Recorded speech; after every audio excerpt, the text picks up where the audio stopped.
In pursuit of health and wisdom. Sapio with Buck Joffrey.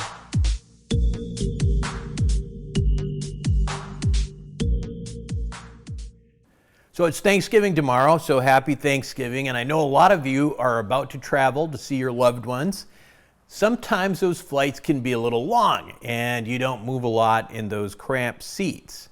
But if you're on a 4 to 5 hour flight across the country, I'm going to suggest that you try a little bit more to be active during that flight. And one of the reasons for that is the risk of something called deep venous thrombosis, otherwise known as DVT. Now that's a fancy way of saying a big clot in the deep veins of your legs. Now this is different from having swollen feet that many of us get at the end of a flight. Now here's sort of the classic story behind a DVT. Okay, you're on a plane ride that lasts several hours, at least 4 hours say, where you spent almost the entire time seated working on your laptop. You get home, you go to bed, and the next morning you notice swelling in one calf that's tender, especially with standing. Now, the one calf is important because that means that's more likely that something's wrong in terms of having a clot. Now, the area that's swollen is also going to be warmer than the rest of your leg, and it might be a little reddish. Now, if that happens to you, you've got to seek immediate medical attention because that's the classic presentation of a DVT, or deep venous thrombosis. So why is that an emergency? Well, those clots can break free, and when they do, they can shoot up through the heart and get lodged into the arteries that feed the lungs. And if that clot is big enough, it can lodge into one of the main arteries of the lungs and, God forbid, can even cause sudden death. Smaller clots can prevent parts of the lung from oxygenating your blood, and they're going to make you feel really short of breath, and they can get much worse and become a very serious problem. Your heart rate speeds up too. So this whole process, by the way, is called a pulmonary embolus, and it is basically, if you think about a clot embolizing from your deep veins into your heart, through your heart into your pulmonary arteries, that's why it's called a pulmonary embolus, and it's a medical emergency. You know, you need to see a doctor right away, because it would require anticoagulation and rapid treatment to prevent something serious from happening. Bottom line is, you don't want to deal with this at all. You don't want it to happen, and it's not necessarily all that hard to prevent. So why do we get clots like this anyway? Well, when you're immobile for a long time, blood circulation slows down. The veins actually don't pump like arteries. They kind of rely on us moving in order for that blood to move back to the heart. So being immobile is really probably the biggest reason for developing a clot. Now, long flights, drives, or even prolonged bed rest can increase the risk due to reduced blood flow in the legs. Now, there's other risk factors too. Smokers. If you're a smoker, you're a much higher risk for DVT because you already tend to have the propensity to have damaged cells that line the blood vessels called endothelial cells. And so you're already more prone to clots. Dehydration is another one.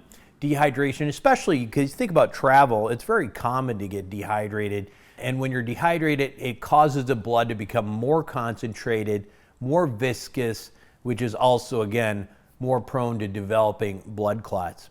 Hormone therapy, like birth control pills, can also increase the risk of getting a clot, although I am by no means advising you not to continue your hormone therapy. I think that's probably overkill for most people. Now, in reality, these things happening in healthy people is pretty darn rare. It's like, I believe for healthy people, it's about 1 in 6,000. But hey, you'd rather not be one of those 1 in 6,000 people, right? I've seen these things like as a physician, and a lot of times what ends up happening is you end up finding out that there is some sort of underlying genetic disorder in people who are actually getting them.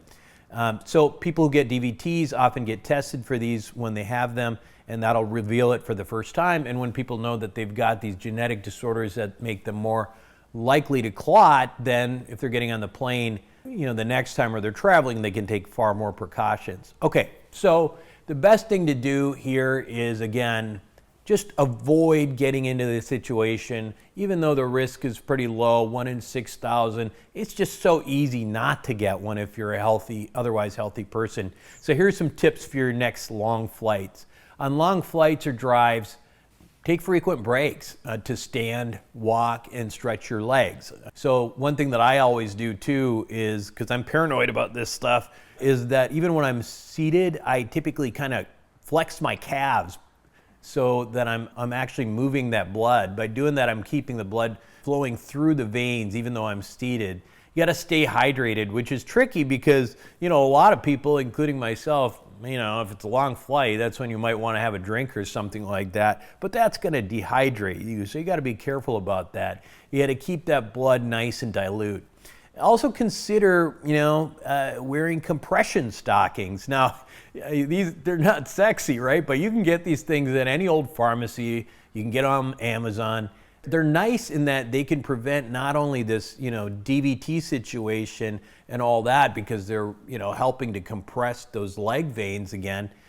But it can also really minimize the sort of swollen feet thing that people get more often, and that, it's not really harmful, but it's kind of not pleasant to have swollen feet after a big long travel. I had it for the first time when I traveled to Japan and my feet were swollen. And I was like, what the heck is that? But I guess it happens once in a while. So I just elevated my feet and walked around a little bit. It went away. But if I had worn compression stockings, probably wouldn't happen in the first place.